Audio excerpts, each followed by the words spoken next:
We're tricked and sort of programmed into thinking that we have to be doing all of these things all the time. I think I've been quite a busy fool for quite a few years. I've just thought that that's what I had to do. I had to constantly be doing stuff, which I've learned isn't true.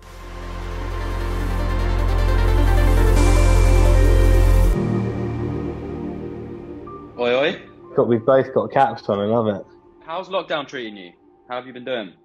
I mean, it sounds so ridiculous, and when people ask me, I feel like I feel a bit silly for saying like, oh, it's been so up and down, it's been so tough.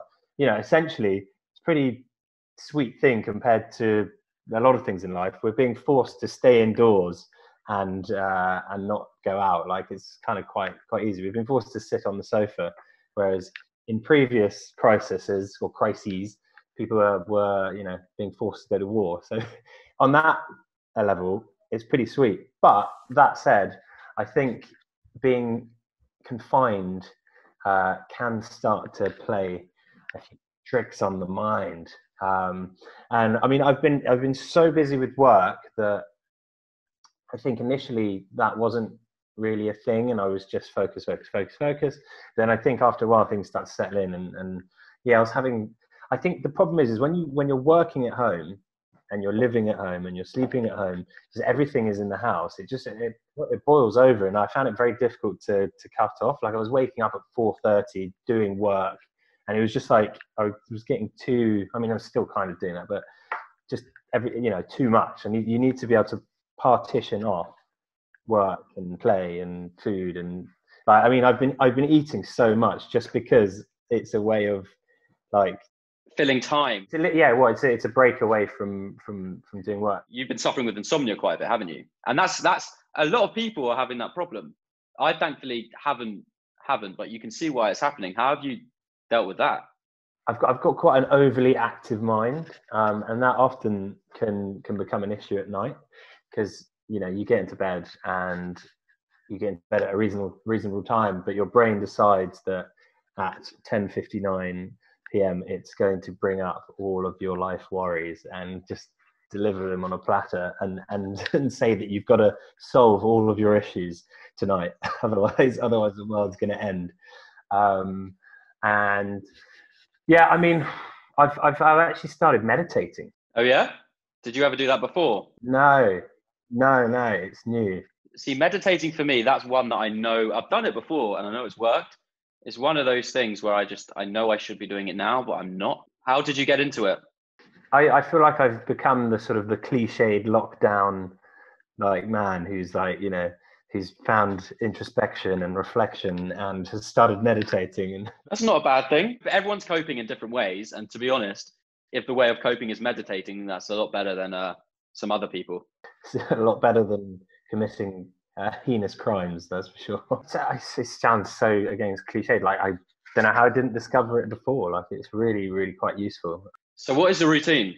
I mean, I'm pretty crap at it, to be honest. I guess my concentration levels are poor, so I'll get 10 minutes in and I start to wonder, and I'm like, okay, fuck, I need to crack on with some stuff now. But 10 minutes is fine. Even in that 10 minutes, it just allows you a bit of time to like cut out some of the noise a little bit and focus yourself, and just, I think it's also, it's a way of thinking and learning not to allow yourself to be overburdened and think that the world's going to end if you don't do everything in a day, or you don't achieve everything that you're put out to. I think you just sort of accept that you'll do what you'll do, and you have to be honest with yourself and go, sometimes I work really hard, other days I'm a bit shit. It's the idea of just not being too harsh on yourself as well, and hearing you say that, thinking about what I did take from when I used to meditate quite regularly. Now, when I feel more overwhelmed, I can actually look at it at face value, be a little bit self-aware about it, and say I'm a bit stressed because of X, Y, Z. And then I just write things down and I prioritize, and I've just got a bit of a better process of managing it now. That's very reasoned of you, and I think that comes from the fact that you're living on your own. Yeah, I'm living not on my own, and there's been arguments about what goes in the fridge. Namely, the big debate that shook the house was whether bread should be refrigerated. What?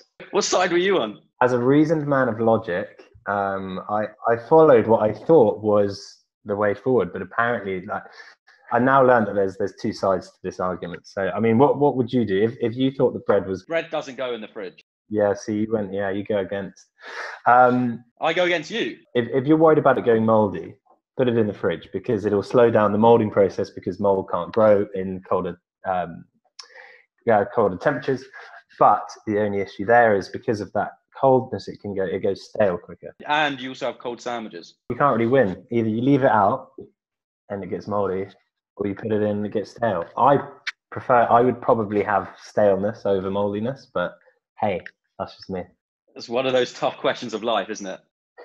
I love that that's been the sort of the focal point of it's been my only realization is that no one can agree on where bread exists. I think the majority of the world can agree. So have you put that out? Have you spoken to people about it? Is there a 50-50 split? I haven't. Is it like the blue and black dress? Yeah, I haven't because I don't want to burden the world. I think there's enough worry at the minute, and to add bread stress. That would be tipping point. That would be everything over. Yeah. We initially connected over the documentary that you're looking to make. Tell me more about that and where you're at with it now. So, I mean, I'll retell it, even though you've already heard it. I could hear the story a million times over. Serenade me. I woke up, when was it? Last November, in bed, sweaty as hell, at about 4:30 a.m., and my brain was overactive. And I don't know what brought it on. It might have been a conversation I'd had previously that day, but I just woke up with this idea that I wanted to try, if possible, to build a boat out of recycled or upcycled ocean plastic. And if once I've built that, I could sail it or move it. However, I don't know what form of propulsion I would use. Maybe I could fart my way there. I don't know. Thunderpants. Have you ever seen Thunderpants? Oh yeah, I remember this from ages when I was a kid. Why is this ringing bells? It was It was Rupert Grint. No, it was Rupert Grint's mate who was fat and had a farting problem. Sorry to deviate away from your really compelling story, by the way. No. And he was recruited by NASA to sit on the top of a rocket ship and just fart, and then they got into space. Well, mate, if they can get to space, I'm pretty sure I'll be able to get to where I want to go. The concept was to try and build this boat and then see if I can sail it to Ibiza. Since then, so that was in November. I didn't talk to anyone about it for a bit because I just thought people would think that it's a really stupid idea. It is a ridiculous idea, but all the best ideas are. I just really, really want to do it. I don't know why. I feel like I won't be happy unless I at least try. Even if I get like 50 meters out of Dover and I just submerge. We were actually in the London Aquarium because Greenpeace were doing a talk. They have an initiative called 30 by 30, which basically is saying that by 2030 we need to have protected 30% of the world's ocean. Otherwise, the whole ecosystem is going to collapse and we're going to end up in a pretty terrible situation. So we were there watching that, and I think I mentioned it to the guys at Ultrasound, and they were like, "Oh my god, this is actually a really good idea." Obviously, use our technology because they've got this tech that can upcycle and create building material out of ocean plastic. And I was like, oh my god, this is actually coming together. And then I was envisioning like this huge super yacht and me just like Leonardo DiCaprio sort of lobbying. Yeah. Things were moving. I wanted to try and find an outlet to try and amplify the documentary. Someone that will help me make it because I don't have a clue how to make a documentary, to be honest with you. Help me make it and then help me get it out to people because one of the main driving factors for me is I want to be able to, along this journey, show all of the little ways that you can change in your life to help have an impact on the plastic problem that we've created. And whether that's like, changing your toothbrush, for example. I've been doing some stuff with bamboo brush. My friend Tommy there. Shout out Tommy. He's a legend. He is. Yeah, so I kind of wanted to find as many like little small incremental ways along, incremental things along the way that can help just direct people in little ways they can change. Because I think I think the thing is, and I found this certainly, is like when you look at the problem as a whole, and we're presented to this, presented with this huge issue, um, like the basically it's so doom and gloom. The planet's gonna end. We're all gonna suffocate with plastic bags around our head, and like it's just like, and I look at the problem and I'm like, I don't even know how I would begin to help towards that. It just seems so vast and so out of my control that I don't even know what to do. Whereas I wanted to try and step back from that and look at it on a more local scale and look at how you can do things locally and how you can do things on a more micro basis, like, changing your toothbrush. There's some stats I think that Tommy he put up the other day saying that they will have stopped to date since they launched something like 30,000 tons or kilograms. I can't remember. I'll have to check. But basically, they've stopped a hell of a lot of plastic from going into the ocean. So yeah, that was kind of one of the main driving forces. And then obviously COVID-19 got its grips on everything, and so everything sort of slowed down really, and it didn't look like I could leave my house, let alone try and sail to Ibiza. yeah, so even though in my head I was like, I wonder if I can make it really quickly and get over to Ibiza before lockdown happens, and then they can't deport me, But yeah, at the minute things are still moving. We've got some guys that are hopefully going to help design and make the boat, which is really exciting. So it's taking shape. It's just I'm now kind of re-enlivening the project and getting things moving again, and trying to find a production company and just making it happen really. I wanted, because I do want to scale it so that it's not just me in an Evian bottle with a little paddle and a couple of milk cartons to keep me afloat. Now that's a picture. Yeah. So I mean, I realistically, at the state of the planet at the minute, it doesn't look like any travel is going to be happening for a while, or at least any sort of responsible travel. So it's happening. It's just going to take time, I think. But we needed time anyway, so this means the boat's going to be bigger and better. Super yacht. Yes, I'll be able to take all of the animals 2 by 2. Just you carry on growing your hair, and then you'll get there. Piston Gin. You've been a busy boy, pivoting Piston. Tell me about how that started. Yeah, so I've been involved with the gin now for a year and a half, I think, maybe. Yeah, quite a while. We obviously weren't predicting a pandemic to come along. Because of the pandemic, obviously all of our on-trade, which is our bars, our clubs and restaurants, and all of our partners of that nature have all stopped. So we kind of lost like 70-80% of our sales, which, it was a pretty sort of scary prospect, because there was still a lot of uncertainty as to what the relief was going to be, whether there was going to be no one knew what was going to happen. So in that brief moment, it sort of just looked like the brand might die, because we can't, unless we go into some sort of hibernation mode and just wait for things to turn around. What we did do, and what has been keeping us really busy, is a hand sanitizer. And because we realized that there was such a demand for it, and we thought that we could give it a go, see if we could make it, because we had the licensing to hold alcohol, which is the main active ingredient in hand sanitizer, and is what kills the bacteria and viruses.